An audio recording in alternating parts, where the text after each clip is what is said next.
Bonjour à tout le monde. Une vidéo un petit peu spéciale aujourd'hui parce que c'est une plante que j'apprécie particulièrement puis qui a une vraie belle histoire. Cette plante-là, c'est Apios americana, son nom latin, puis son nom vernaculaire, c'est patate en chapelet. Pour ceux qui se souviennent de quoi a l'air un chapelet, si vous avez hérité d'un chapelet de votre grand-mère, bon, c'était des billes, des formes, des formes rondes qui étaient reliées par une petite corde.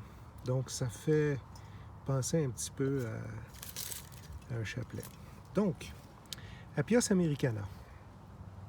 Ça ici, c'est une variété, pas un cultivar, parce que cette plante-là n'est pas cultivée. Alors, il y a eu des tentatives pour améliorer son rendement, puis aussi, entre guillemets, domestiquer, mais ça n'a jamais fonctionné à date.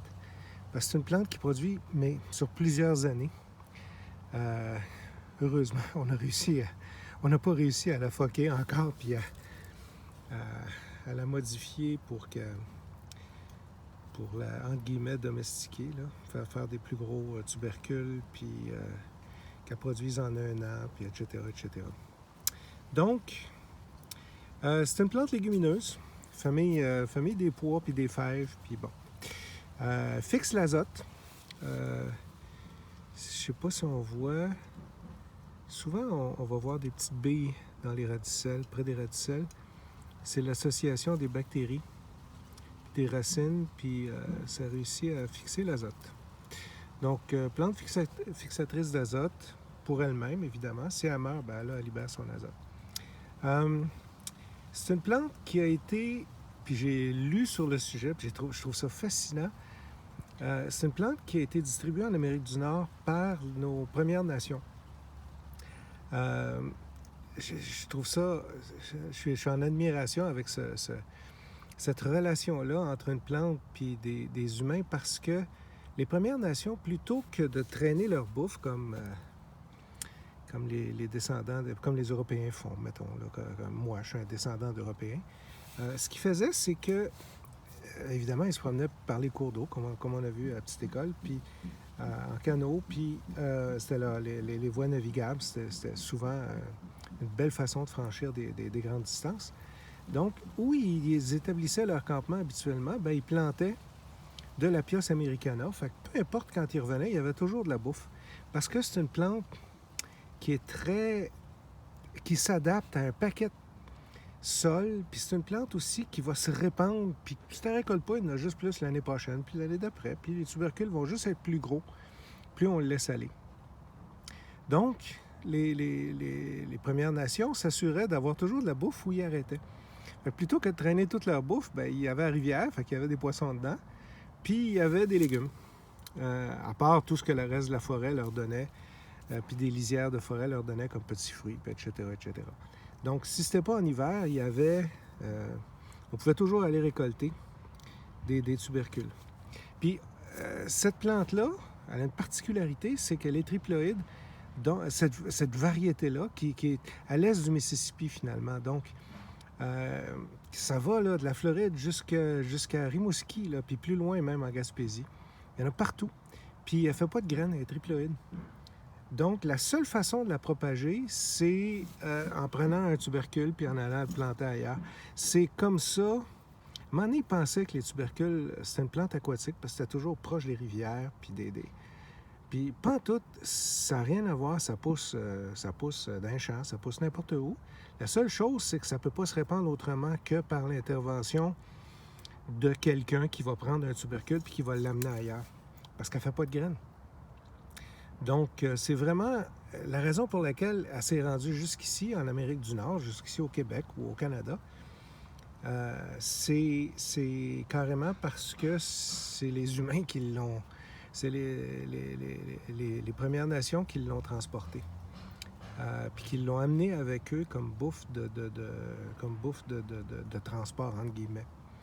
Donc, c'est une plante qui n'a pas, heureusement, entre guillemets, été domestiquée. Donc, elle est dure à récolter dans le sens que, regardez, là, j'ai reviré tout ça. Ça, c'est mon espèce de tombeau dans lequel je vais mettre mes plantes fragiles. Là. Je vais les mettre contre le sol, puis après ça, je vais mettre des feuilles puis des branches. Mais la piosse est rentrée en dessous de ça. Puis, c'est une plante grimpante. Hein? Fait que si on regarde, là, ça, c'est des lianes d'Apios americana. Ça peut venir 2-3 mètres de haut, là. Ça grimpe, cette histoire-là. Si je m'en vais voir près du sol, je vais voir l'endroit d'où la plante a émergé. Là, c'est mort. Toute la partie du haut meurt, là, l'automne, au premier gel. Puis, en bas dans la terre, si je m'envole là, il va y avoir de la Apios americana. Mais à un moment donné, ça vient tellement une jungle, ça se répand tellement partout, j'ai comme perdu le contrôle. Donc ici, quand je fais visiter mon jardin, je dis toujours aux gens, littéralement, vous marchez sur de la bouffe. Hein? Fait que là, je dis, il y a de la bouffe là, tu viens de marcher là, il y a de la bouffe là. Je prends une fourche, puis ben, il y a de la Apios americana, il y a des tubercules qui se promènent juste en dessous du sol. On voit ici, j'ai bêché. C'est comme ça. Quand on en voit un, souvent, il y en a plus qu'un. Regardez, là. Puis, théoriquement, là, si je fais ça... Oups, il y en a un autre petit là. Voyez-vous? Puis, à un moment donné, on tire, puis pouf, ça casse. Fait que c'est pratiquement... On dit, là, mettez ça dans le fond d'une terre, ou tu sais... moi, j'en ai sur mon jardin, là, il va toujours en avoir. C'est de la bouffe qui est indestructible, là.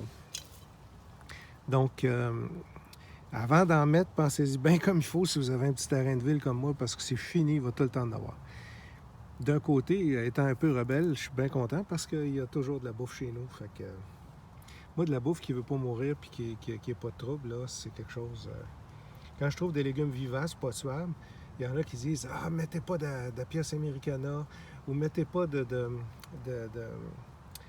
topinambour ou d'oignons égyptiens » ou tu sais, ben non, ça pousse tout seul. C'est fantastique. Donc, c'est le but, là. Quand je trouve de quoi qui pousse tout seul et qu'il y en a partout, ben, j'ai pas mal fait le tour, là. C'est pas mal ça que je veux, là. Donc, des légumes en permaculture, des légumes vivaces, pas de trouble, c'est rare à trouver.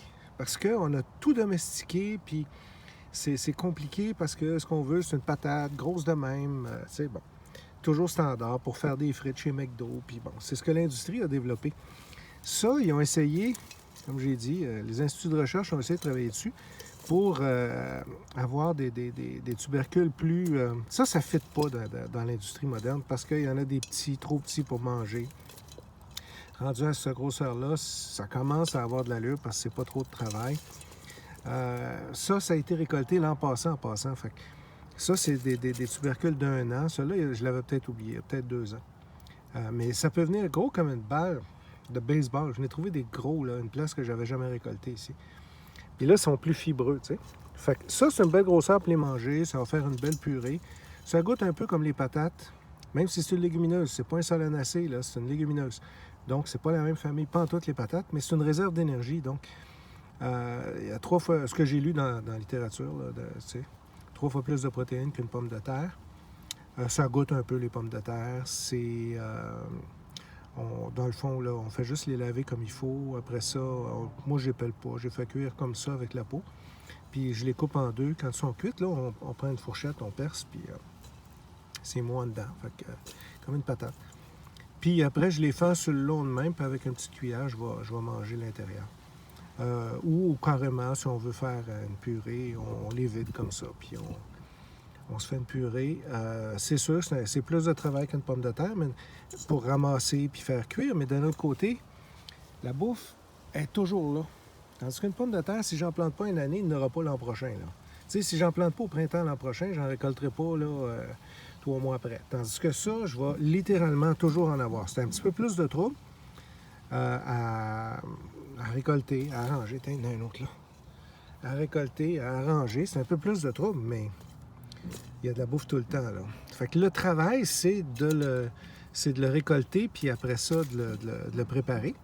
Un petit peu plus de travail de préparation.